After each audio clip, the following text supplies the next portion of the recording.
Hello, I'm Esther Githui-Ewart. Welcome to Africa 54. Here's what's coming up. ECOWAS says it is lifting sanctions on Niger as it seeks a new strategy to dissuade 3 junta-led states from withdrawing from the political and economic union. The European Environment Agency says more than 40% of used textiles exported from the European Union end up in an African country. And it's Black History Month in the United States. Black artists in Los Angeles share their experiences of growing up in America. All this and much more coming up on today's Africa 54.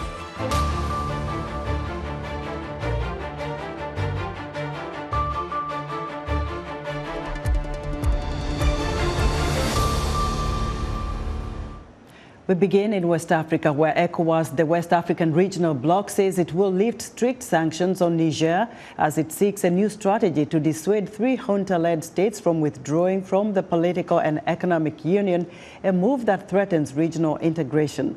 Alice Rizzo has the details.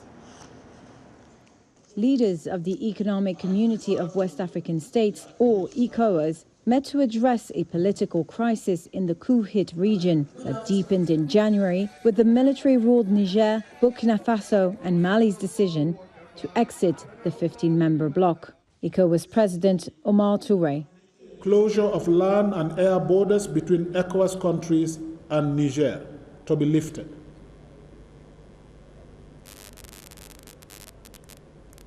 No-fly zone of all commercial flights to and from Niger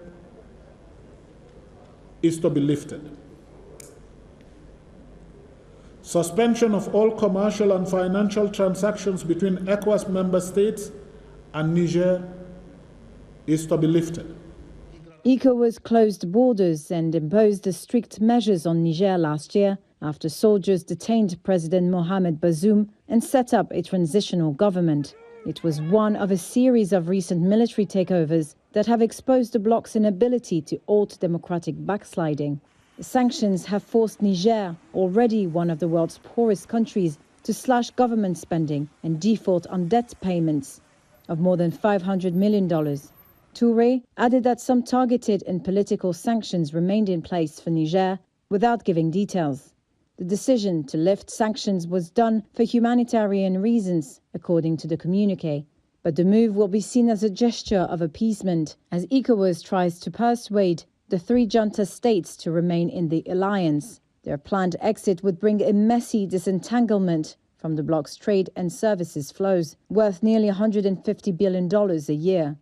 ECOWAS said it had lifted certain sanctions on junta-led Guinea, which has not said it wants to leave the bloc, but has not committed to a timeline to return to democratic rule. ECOWAS also imposed sanctions on Mali, although they were lifted in 2022. The 3 countries have called ECOWAS' sanctions strategy illegal and grounds for their decision to leave the bloc immediately without abiding by usual withdrawal terms. The 3 have started cooperating under a pact known as the Alliance of Sahel States and sought to form a confederation. However, it is not clear how closely they plan to align political, economic and security interests as they struggle to contain a decade-old battle with Islamist insurgents. Alice Rizzo of Reuters filed that report. Senegalese President Macky Sall is holding talks Monday to end weeks of political turmoil and decide a date for the delayed presidential poll, but major political and social stakeholders say they will not attend. Sall has faced public outcry and calls to set an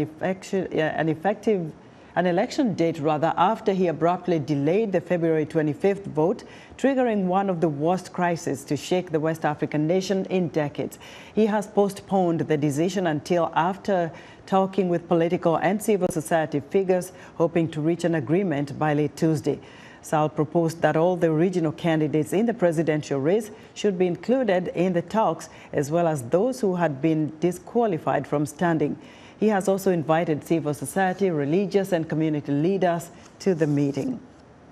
Protests in Senegal are resulting in violent clashes with security forces, arrests and mobile internet cuts. For more insight into the politics of Senegal, VOA's Pondiho spoke with Momar Dieng, a Harvard University professor and Dean of the School of Business at the African Leadership University in Kigali, Rwanda.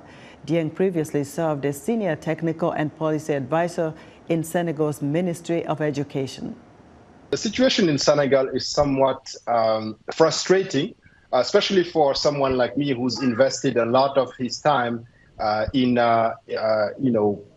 fighting for democracy in Senegal. I remember back in 2011, 2010, I actually quit my job and I was part of a group of young diaspora, young professionals in the diaspora who were fighting to prevent President Abdoulaye Wade at the time from trying to run for a third term. We were, by the side of President Macky Sall when he was elected in 2012, and that's what prompted me to go back to Senegal from the U.S. back then to try to, help him even further in the education sector. I left my job in the U.S. and went back to work for the Ministry of Education. Why am I telling you this? Just to say that it's very frustrating to see that we've come back to square one. All of those gains that were made back in 2012 look like they have completely evaporated. Right? We are now talking again about third terms and postponing elections, which has never happened before in our country.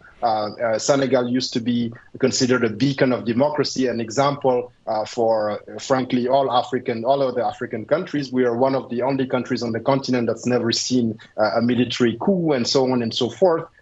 But we are finding ourselves in a situation where we don't even know when our next presidential election is going to be held, right? Because there's so much murkiness and so much confusion around the current situation. And the president has not made any clear or convincing statement to that effect. So we are still waiting to understand what will happen. In fairness to the president has come out and said that he's not going to run at the end of his term. Obviously, there are a lot of skeptics who say that, wait a minute, this could be a political gimmick. He's trying to play a game with the people of Senegal. Is it possible that he's trying to buy time to figure out how to take this thing to the next level? I really hope that he has the wisdom to understand that what was not possible 10 years or 12 years ago with President Wade is not going to be possible again. Now, of course, his latest actions are not very comforting, I must say. And I'm praying at this point that he can really regain control of the situation and set a date for the elections, which is all that the Senegalese people are waiting for. What happens in the event that he does not comply with the Constitutional Court ruling? On April 2nd, his term comes to an end. So he will no longer be president of Senegal come April 2nd. So all of this delaying is actually jeopardizing the stability of the country. And I think he should realize it. I think he realizes it. So the sooner we can come to the resumption of the process, the better it will be, because we have a very tight deadline between now and April 2nd for campaigning to take place. There is still time for President Macky Sall to set a date and to put us back on the right course, and I hope he does. That was Momar Dieng, a Harvard University professor and Dean of the School of Business at the African Leadership University in Kigali, Rwanda. South Africa's Electoral Commission has briefed the media